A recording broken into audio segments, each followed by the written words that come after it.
ہر شخص کے حصے میں، ہر شخص کے حصے میں میرے نبی پاک نے عزت لکھی، ہر شخص کے حصے میں رسول پاک نے وقار، رشتوں کو حضور نے اتنا مضبوط کر دیا، اتنا مضبوط کر دیا کہ رشتے رشتے نہیں درد بن گئے۔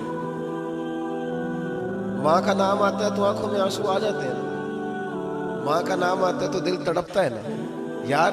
یہ انقلاب ہے جو میلاد والے رسول نے برپا کیا، ورنہ حضرت طارق ابن عبداللہ کہتے ہیں میں حضور کے اعلان نبوت سے پہلے بھی مکے آیا تھا۔ آپ فرماتے میں نے ایک بوڑھی عورت کو، ایک نوجوان کو گلے میں رسی ڈال کے گھسیٹ کے لے جاتے دیکھا، تو میں نے اس سے کہا کہ یہ کیا کر رہے ہو، کون ہے یہ بی بی، کیا مسئلہ ہے؟ تو وہ کہنے لگا جی میری اماں ہے، بوڑھی ہو گئی ہے، کسی کام کی نہیں رہی تو بیچنے جا رہا ہوں، چلو کسی کے برتن جب مانجے گی تو میرے تو پاس کچھ نفع آئے گا نا بیچنے۔ یہ داستانیں نہیں، ابھی بھی جن لوگوں کی طبیعت سخت ہوتی ہے وہ قتل نہیں کر دیتے ماں باپ کو۔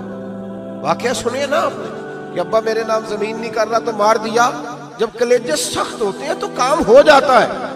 ایک طرف وہ منظر تھا اور ایک طرف یہ منظر ہے کہ حضرت حلیمہ سعدیہ رضی اللہ تعالیٰ عنہ، ان کا نام نہیں ہے حضرت حلیمہ کا مسلم شریف میں، وہ امام زرقانی نے لکھا ہے، ورنہ مسلم میں یہ روایت اپنے اصل انداز میں موجود ہے۔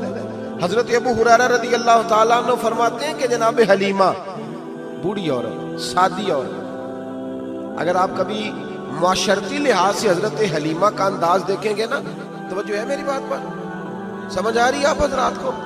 جو ہمارا معاشرتی ماحول ہے نا، معاشرتی ماحول، تو حضرت حلیمہ سعدیہ رضی اللہ تعالیٰ عنہ کی حیثیت آج کے معاشرے میں اگر دیکھی جائے تو ایک آیا، بچوں کو پالنے والی آیا نہیں ہوتی، وہ آیا تھی۔ اسکول میں ایک آیا ہوتی ہے، جب بچہ چھوٹے ہمارے پرائیویٹ سکولز میں بچے جاتے ہیں تو عورت سنبھالتی ہے، دودھ ڈال دیتی ہے، کئی دفعہ فیڈر بھی پلا دیتی ہے، بچہ اگر پخانہ پیشاب کرتا ہے تو خدمت کرتی۔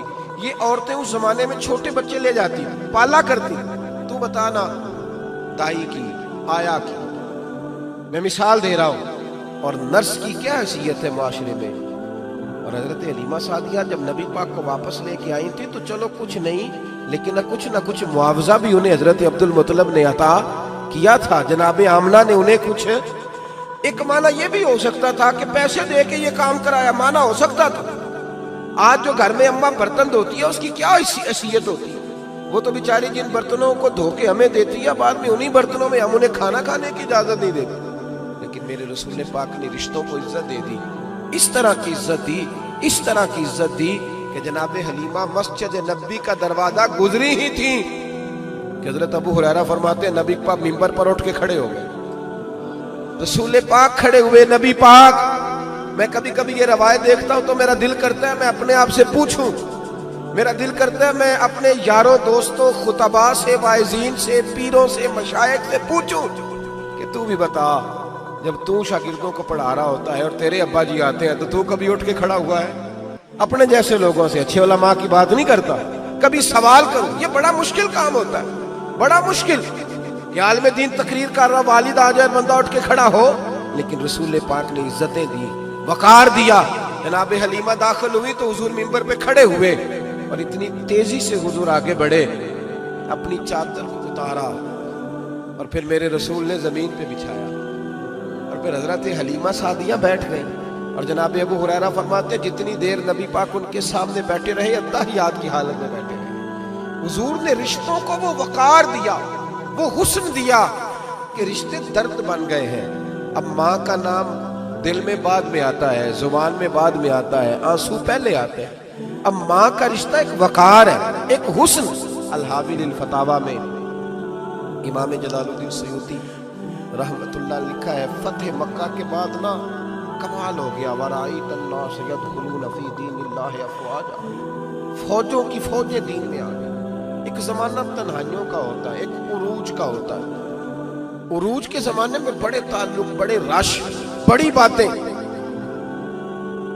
اب حال یہ تھا فتح مکہ کے بعد کہ پہلے تو ایک آدھ آدمی کلمہ پڑھتا تھا، فوجوں کی فوجیں آتی۔ ایک دن نبی پاک نماز پڑھانے آئے مسجد میں، میرے نبی پاک صلی اللہ علیہ وسلم جب مسجد میں آئے تو مسجد کھچا کھچ بھری ہوئی، گلیاں بھی بھری، 10,000 کے قریب لوگ مدینے میں جمع ہیں حضور کے پیچھے نماز پڑھنے کے لیے۔ پڑھیے صلی اللہ علیہ وسلم۔ نبی پاک صلی اللہ علیہ وسلم تشریف لائے نا، جیسے ہی مسجد میں داخل ہوئے تو 10,000 کا مجمع اٹھ کے کھڑا ہو گیا. ہمارے لیے لوگ کھڑے ہوتے ہیں تو ہماری آنکھیں پردم نہیں ہوتی، بلکہ ہم اپنا حق سمجھتے ہیں. ہم کہتے ہیں ان کا بنتا ہے کھڑے ہونا. حالانکہ بھائی دنیا سب کے لیے کھڑی نہیں ہوتی. جب کوئی کھڑا ہونا تو نظر جھک جانی چاہیے اور تیرے دل میں خیال آنا چاہیے کہ یا اللہ مجھ پہ رحم ہی رکھنا، اے اللہ میری پردہ پوشی کرنا، یا اللہ یہ تیری دی ہوئی عزت ہے، مہربانی کر، خفیہ تدبیر سے محفوظ فرما. لیکن ہمیں احساس نہیں ہوتا الا ماشاء اللہ. اللہ کے محبوب داخل ہوئے تو 10,000 کا مجمع کھڑا ہو گیا. 10,000 آدمی کھڑا ہو تو ایک کیف بنتا ہے. تو میرے جیسا آدمی تو ویسکوٹ سیدھی کرنے لگ جاتا ہے نا کہ بڑی شان ہے جناب، کالر ٹھیک کر لو، دستار سیدھی کر لو، کیا بات. اتنے لوگ بھی کبھی کسی کے گاڑی کے پیچھے بھاگے. لیکن نبی پاک کا انداز کیا تھا؟ رسول پاک کی آنکھوں میں آنسو آ گئے. 10,000 آدمی کھڑا ہوا، حضور رو پڑے اور اتنا روئے کہ جناب ابو ہریرہ رضی اللہ تعالیٰ عنہ فرماتے ہیں کہ میں نے نبی پاک کے سینے سے آواز نکلتی دیکھی. جب آدمی زیادہ روتا ہے تو سینے سے آواز آتی. حضور روئے کہ سینے سے آواز آئی. آپ فرماتے ہیں پھر حضور نے آنسو پوچھے، پھر نماز مکمل ہوئی.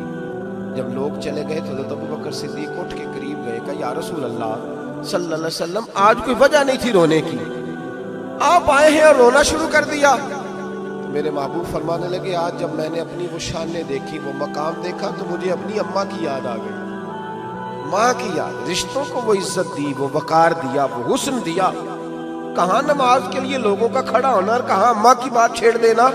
میرے حبیب فرمانے لگے مجھے اپنی اماں آمنہ کی بات یاد آئی. میری ماں نے تو وہ دور دیکھا تھا جب وجود پہ کپڑے بھی پورے نہیں تھے. دل کرتا تھا آج اماں موجود ہوتی، میں نماز پڑھانے آتا، اللہ اکبر کہہ کے نیت باندھتا، سبحانک اللہ کے بعد سورہ فاتحہ پڑھتا اور سورہ فاتحہ مکمل پڑھ لیتا کہ میری اماں آمنہ کو وہ کام یاد آتا. وہ پردہ سرکا کے کہتی بیٹا محمد میری بات تو سننا. تو محبوب فرماتے اللہ کی عزت کی قسم میں نماز چھوڑ دیتا، پہلے ماں کی بات سن کے آتا. میں چھوڑ دیتا نماز. وقار دے دیا، وقار، وہ حسن بخشا، وہ توانائی بخشی. کہتے پہلے تو یہ حضور رو رہے تھے نا، جب حضور نے وضاحت کی تو پھر سارے رونے لگ گئے، پھر سب رونے لگ گئے. پھر اپنا اپنا درد، اپنا اپنا ذوق، اپنا اپنا شوق. کیوں نہیں تو ماں کو عزت دیتا؟ کیوں نہیں تو چند گھڑیاں باپ کو ٹائم دیتا؟